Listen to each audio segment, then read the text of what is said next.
वालेकुम, कैसे हैं मेरे सारे viewers. Welcome to fusion flavours. और आज फ्यूजन फ्लेवर्स में बन रही है मेमनी अखनी। ऑथेंटिक रेसिपी है। आज भी मेरे साथ मेरी मदर होती, पर उन्हें कहीं इम्पोर्टेंट शादी में जाना था, तो मैंने सोचा चलें आज मैं आप लोगों को बना के दिखाती हूँ किस तरह बनाते हैं ये हमारे यहाँ। सबसे पहले हम एक पॉट लेंगे, इसके अंदर हम डालेंगे ऑयल।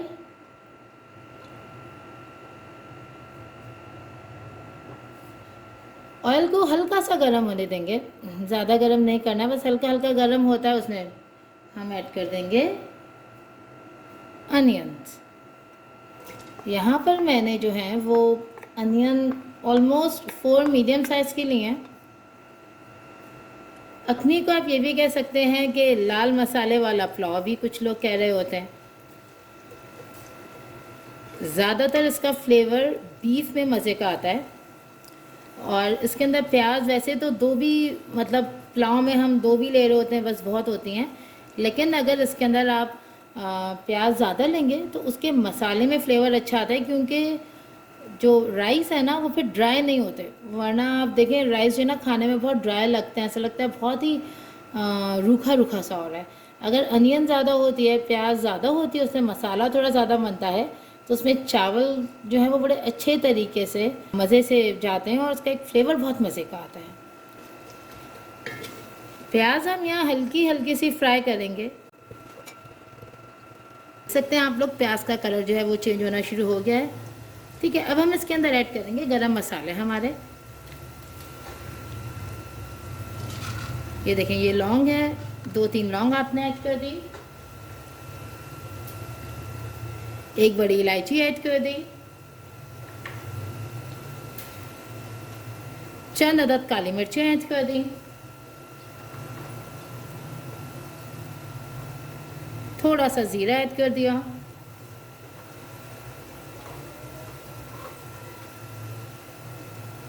और ये रही दालचीनी की स्टिक्स।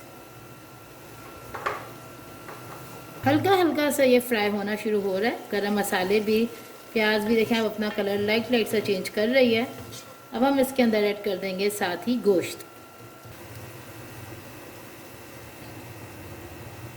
यहाँ मैंने बीफ लिया हड्डी वाला, आप चाहें तो बगैर हड्डी वाला बीफ भी ले सकते हैं। मुझे लगा कि प्याज हमारी जो है वो कलर, प्याज का कलर चेंज हो गया है, मसालों की खुशबू आने लग गई है, तो हमने यहाँ पे हमारा गोश्त ऐड कर दिया। इसको अच्छे तरीके से बस मिक्स करेंगे। प्याज आप देखें बस बिल्कुल हल्की हल्की हुई है, तो उसका हल्का हल्का कलर चेंज हुआ है प्याज का। हमने इसके अंदर ऐड कर दिया था गरम मसाले। गरम मसालों की खुशबू आने लगी, साबुत गरम मसालों की। हमने इसके अंदर ऐड कर दिया अपना बीफ। अब हम इसके अंदर साथ ही ऐड कर देंगे लहसुन अदरक का पेस्ट।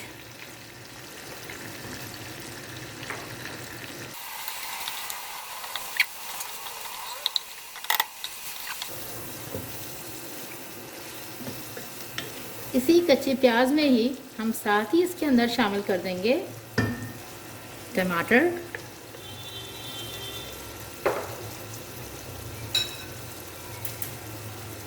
नमक,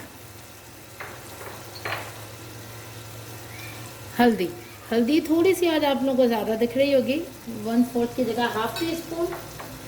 रीज़न ये है कि गोश्त के साथ इसमें जो है वो चावल भी होते हैं, तो चावलों में एक अच्छा सा खूबसूरत सा कलर आए, तो इस वजह से हम इसके अंदर ऑलमोस्ट ½ टीस्पून हल्दी ऐड करते हैं, जिससे चावलों में भी एक खूबसूरत सा अच्छा सा कलर आ जाता है। अभी देखें, आप देख सकते हैं सारी चीज़ें मिक्स हो चुकी हैं। ठीक है, टमाटर, प्याज, गोश्त, गरम मसाले, नमक, हल्दी, इन सारी चीज़ों का आप देखें एक साथ आपको दिख रहा होगा कि सब अच्छी तरह मिक्स हो गया है। अब हम इसको रख देंगे ढक कर, हल्की आंच पे, हल्की नहीं मीडियम फ्लेम पे रखेंगे, ताकि इसका पानी भी जो है वो ख़त्म होने लगे, सारी चीज़ें एक साथ हो जाए, गोश्त का अपना पानी सूख जाए।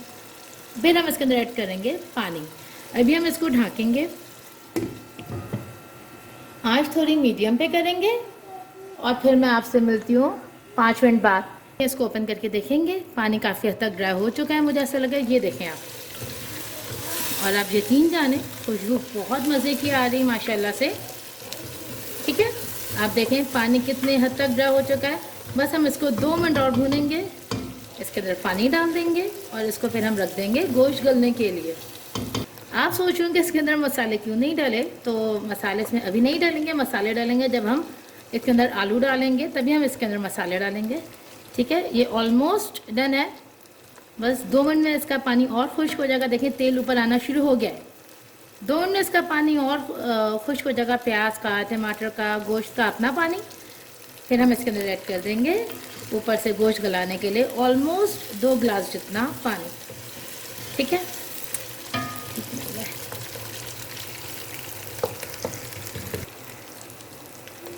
ये देखें पानी अब बिल्कुल सूख चुका है।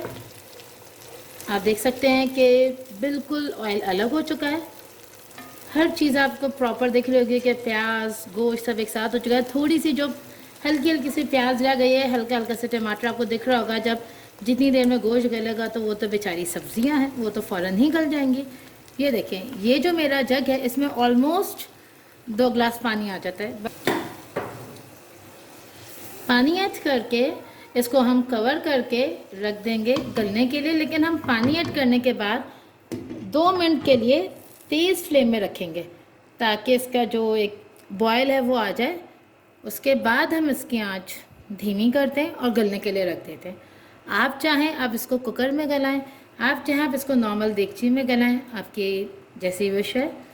नॉर्मली मैं खाना गोश्त वगैरह प्रेफर करती हूँ इसके अंदर नॉर्मल देगची में गलाने के लिए। कुकर में औसत किस करते जब मुझे बहुत जल्दी होती है, बहुत ज़रूरत होती है, क्योंकि मुझे ऐसा लगता है कुकर में जो है फ्लेवर वो चेंज आता है। ठीक है, अब आप ये देखें, ये हमने रख दी है पतीली ढक कर। बस 2 मिनट में इसको बॉयल आ जाए, फिर हम इसको मीडियम आंच पे रख देंगे।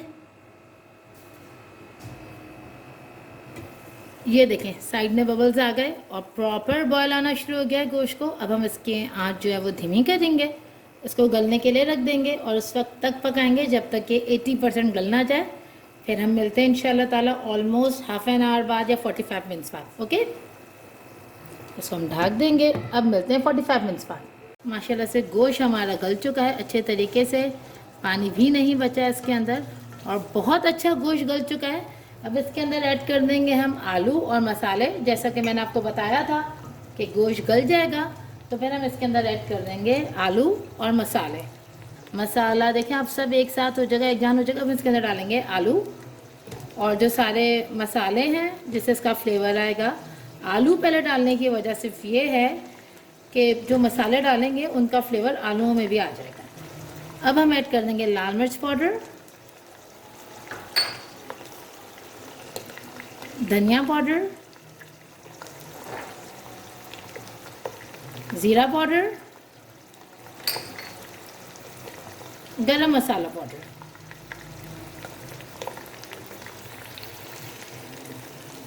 और ये कुछ अदद हरी मिर्चें। अब हम इसको अच्छे तरीके से भूनेंगे।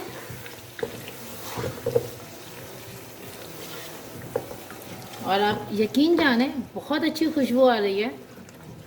और ये कह लीजिए कि ये मेरे घर के हिसाब से, मतलब जो मेरी मदर के यहाँ बनता था उसके लिहाज से तो मिर्चें बिल्कुल आधी हैं। ये देखिए आपके सामने है कि मसाला कितना अच्छी तरीके से भुन गया। माशाल्लाह से हल्का हल्का सा लगेगा आपको कि अब लगने वाला है। तो इसके अंदर हम डाल देंगे थोड़ा सा पानी, जैसे आधा पौना गिलास या 1 गिलास जितना, कि इसके अंदर आलू गल जाएंगे। आलू जब आधे गल जाएंगे तो हम और पानी डाल देंगे चावलों का और फिर इसके अंदर हम चावल गलाएंगे। इसके अंदर जो पानी डाला है वो ऑलमोस्ट 1 गिलास पानी, ताकि इसके अंदर अभी आलू गल जाए। आलू गल जाएंगे फिर हम थोड़ा सा पानी और डालेंगे ताकि फिर हम उसके अंदर डालेंगे चावल। अब हम इसको ढक के रख देते हैं 5 मिनट के लिए, 5-10 मिनट के लिए। आँच थोड़ी सी मीडियम कर देंगे आलू गलने तक के लिए। फिर हम मिलते हैं 10 मिनट बाद। ये देख सकते हैं आप लोगों को बताया था आलू डालेंगे और फिर हमने भून के पानी डाल के रख दिया था आलू गलने की हद तक के लिए। आप देखें माशाल्लाह से आलू भी ऑलमोस्ट गल गए हैं, क्योंकि इससे ज़्यादा नहीं गलाने फिर वो वरना चावल में टूट जाएंगे। 80% आलू हमारे गल चुके हैं। अब हम इसके अंदर ऐड कर देंगे चावल का पानी और नमक। ये वाहिद चावल ऐसे जिसके अंदर मैं तेज़पात नहीं डालती, क्योंकि मेरी अम्मा ने स्ट्रिक्टली कहा था कि इसके अंदर तेज़पात का फ्लेवर नहीं आना चाहिए। ठीक है, अच्छा पानी यहाँ पे अपने चावल के लिहाज से डालेंगे, जितना आपको डालना हो। मसाले का ज़रूर ध्यान रखिएगा कि मसाले में भी थोड़ा पानी सालन सब होता है, ठीक है। तो अब हम ये देखें ऐड कर रहे हैं अपने लिहाज से पानी। मैंने यहाँ पानी मेजर करके रखा हुआ है, मुझे जितना डालना है उस लिहाज से। अब मैं यहाँ पे ऐड करूँगी चावल का नमक। अगेन इसको मैं अब 2 मिनट के लिए ढक दूँगी ताकि पानी में बॉयल आ जाए। पानी में बॉयल आएगा अच्छा सा, उसके बाद हम इसके अंदर राइस डालेंगे। ये देख सकते हैं आप, फुल बॉयल आ चुका है पानी पे। अब हम ऐड कर देंगे राइस। चावल जा चुके हैं जैसा कि मैंने आपको दिखाया, और आप देखें अभी भी बॉयल आ रहे हैं, क्योंकि जब भी आप राइस बनाएं आप ये ध्यान रखिएगा कि आंच कम ना हो, आंच अच्छी तेज़ आंच हो जिसमें चावल अच्छे बने। 2 चीज़ें याद रखनी है, एक तो ये कि चावल जिसमें भिगोएंगे, जिसके अंदर हम चावल भिगो के रखते हैं वो, और जिसमें पकाएंगे वो, दोनों चीज़ें बड़ी होनी चाहिए, खुली होनी चाहिए। बड़ी मीन्स ऐसा नहीं कि 1 किलो चावल है 10 किलो का, नहीं, आई मीन थोड़ा खुला होना चाहिए, बड़ा बर्तन होना चाहिए जिसमें अच्छे से भीगे चावल। दूसरी चीज़, इसकी आंच अच्छी खुली रखनी चाहिए जिससे ये अच्छा बने, वरना ये होता है कि चावल मिक्स हो जाता है, टूटा वसा हो जाता है, वो चीज़ नहीं होनी चाहिए। अगर आप आंच अच्छी रखेंगे तो चावल यकीनन आपका अच्छा बनेगा। ये देखें चावल का जो दाना है वो खिलने लग गया है, पानी ऑलमोस्ट हाफ तो ड्राई हो चुका है, ठीक है। अब ये है कि ये बस पूरा होने वाला होगा। मैंने सोचा आप लोगों को दिखा दूं बीच में से। ये देख सकते हैं आप लोग, पानी प्रॉपर खुश्क हो चुका है इसके अंदर। अब हम इसको रख देंगे दम की आंच पे। अच्छा, एक बार इसको ज़रूर हिला लीजिएगा ताकि चावल का कलर और हर चीज़ एक साथ बैलेंस हो जाए, वरना इसका एक सबसे बड़ा मसला ये, कहीं से रेड रह जाएगी कहीं से वाइट। इसको आप अच्छे तरीके से मिक्स कर लीजिएगा। अब हम इसको ढक देंगे और फिर मैं आपको सर्व करके दिखाती हूँ कि हम इसको किसके साथ सर्व करेंगे। उसके लिए मैंने वैसे इसके साथ कॉम्बिनेशन में हम लोग ज़्यादातर जो लेते हैं वो है ये कचुम्बर।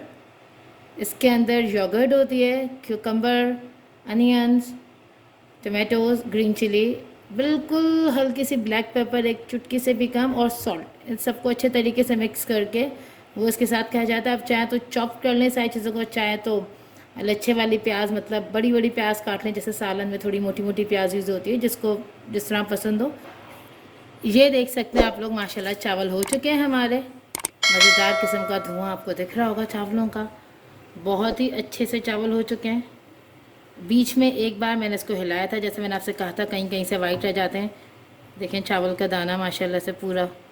मैं इसको ऑफ़ करती हूँ, आपको सर्व करके दिखाती हूँ। ये देखें, अब हमने इसको ढक दिया, चूल्हा ऑफ कर दिया। अब हम इसको सर्व करके आपको दिखाते हैं। Thank you for watching, will wait for your feedback. अल्लाह हाफिज़। Do like, subscribe and share. Thank you.